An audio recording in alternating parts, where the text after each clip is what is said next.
Okay, here we are at the next video.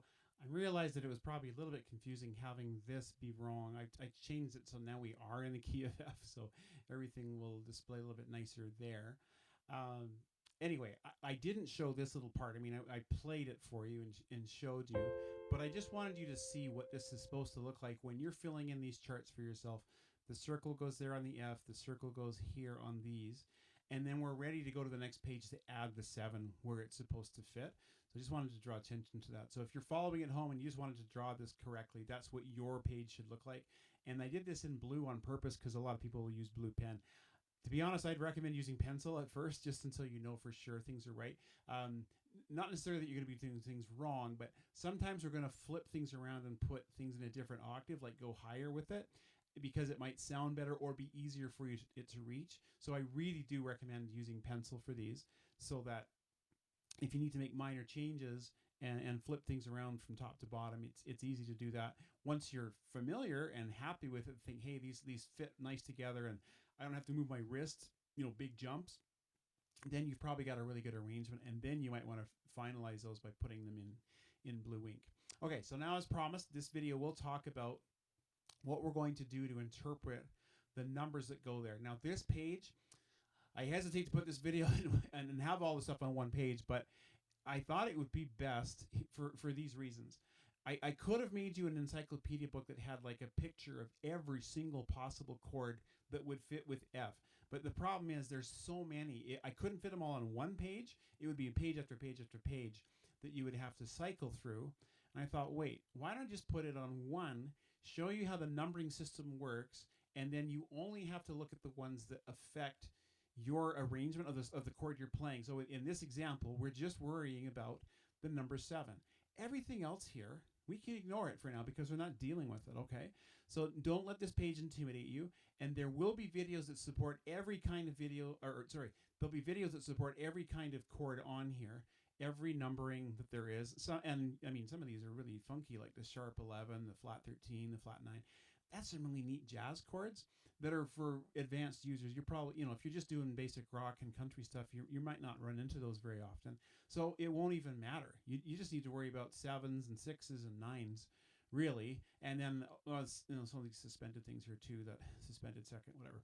But I'm getting ahead of myself. So let's go back and just look at where that 7 actually needs to fall. So we told you before that if the F is the first note, we're calling that the number 1, right? That's the number 1. So if I went up to the C, which we already know, you'll notice that C's not even in here. I haven't put anything on A or C because the triad rules are what affect those ones. So that's why I don't bother putting anything there for them, because I already know that I have an F chord of some sort. It would either be a major or a minor, so it's either the A flat or the A, and the C. So nothing else has to be written for them because it's implied with just the letter sitting there, okay? And there's no lowercase m, so I know that it's just going to be this plus whatever the number is. Okay, now the only number that shows up in our chord is the 7, and so in this example, and by the way, just so that this is clear on future videos, the only reason I did color coding on here was so that it would be very obvious the color needs to match up with the number that's written above or below, so you can tell exactly which one we're talking about. I thought if they were all the same color, it might be a little bit tricky. So right now, for this example, we're only talking about these purple ones. So we have a 7 here and that note right there, which happens to be on an E flat, that black note, okay? So if I've already got the major triad from the previous page, I have to add that note on top. So that's what an F7 sounds like. Now, I told you before, it doesn't necessarily have to be in that order. I could have an F in a different spot. Let's say I put an F in my left hand down here. I can play an F7 like this and have the F be a top note instead of the bottom. I can do that. I could go like this. Take that down, whole thing down an octave. Those are all F7s because I've included the notes that need to be there. So we have F, an A, a C, an E flat, or I flip them like this. Okay, now if you're struggling to follow along with this and make those shapes the same way, hey, it's okay. There's a lot of people are probably wondering, well, how do I put my fingers here? Okay, so let me give you some instructions. And if you would like to, on your charts right here, you might find it helpful to draw in like a number 1 for your thumb, number 2 for your pointer finger, 3 for middle, 4 for ring finger, and 5 for pinky, and literally put those above these the little circles you draw so that you can remember which finger was the easiest one to use for it, depending on the shape. So for this example for right now, let's just say we're going to do this in what we call root position, and that means that the F is on the bottom. Okay. Now, the way I like to do it, if you look closely at your hand, you'll notice that there's a bigger space between thumb and pointer finger than there is between the other ones. They're all closer together. So a lot of times when I'm building a chord, I will have the lowest 2 notes be done with the thumb and the pointer finger. So I just did that with 1 and 2. Okay? And then you have to decide which part of your hand works best to hit the other 2 notes, because I need a C and I need an E flat. For me, the way it works for me, I actually play it as a 1, 2, 3, and a 4. I could use that as a 5.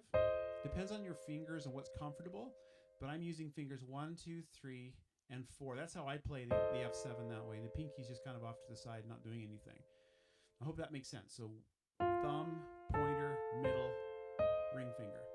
If that feels really uncomfortable for you, try it this way. Thumb, pointer, middle, pinky. Try that. Maybe that works better for you. Whatever way feels more comfortable is correct. And then you would write those numbers above these circles right here so that you remember that's how I'm going to play that. And eventually you'll get to a point where it's like second nature. You've done it so many times that you reach for it with the right fingers. And if it takes a little bit of time, don't worry about it. We all have to go through that, me included. I didn't just suddenly know how to hit this and have it be comfortable, but the fingering that makes sense for you is what matters. Now, let's say, just for argument's sake, that there was not a 7 written here. Let's say it was a 6, because 6 is just as possible. So F with just a 6.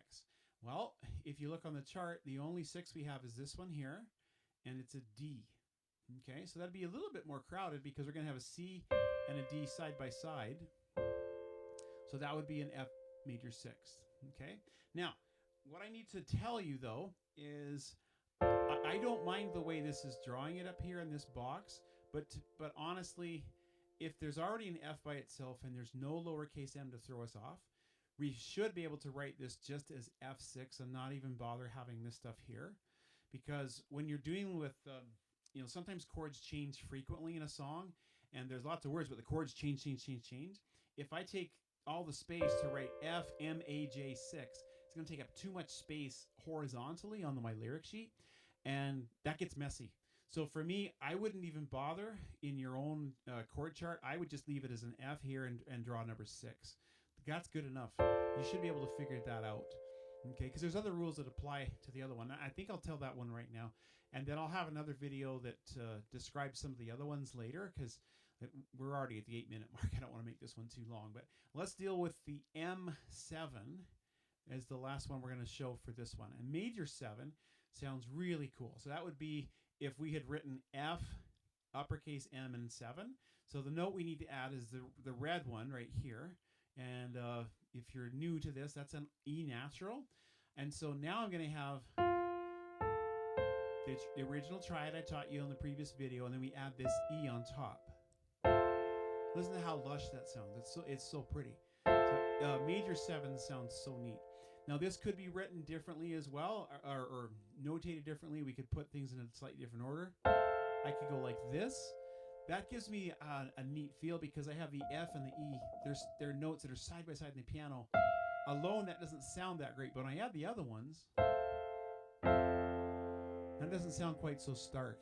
Gives that F major 7 its neat feel. I could also invert it again. Maybe let's just take this down an octave. Listen to that. Doesn't it sound cool? By itself, I don't like it so much, but you add all that in there, now it sounds lush and pretty. So there's our F major 7. Again, with this chord name view, it's correct, but I wouldn't bother to write the AJ. I think the capital M is enough. And the M, the capital M, always refers to the 7th scale step. It doesn't have anything to do with the original triad, because that's what either the blank or the lowercase m is supposed to do, is tell me whether the original triad is major or minor. But as soon as there's an M in a chord name, we're talking about the 7. Because if you look at this chart right here, there's no other letter M's in there at all. It's just this one here on the 7. It's reserved for that spot. Okay, so we'll show more videos that teach you some of the other some of the other numbers mean to introduce, how they work. So thanks for watching this one, and I'll see you in the next one.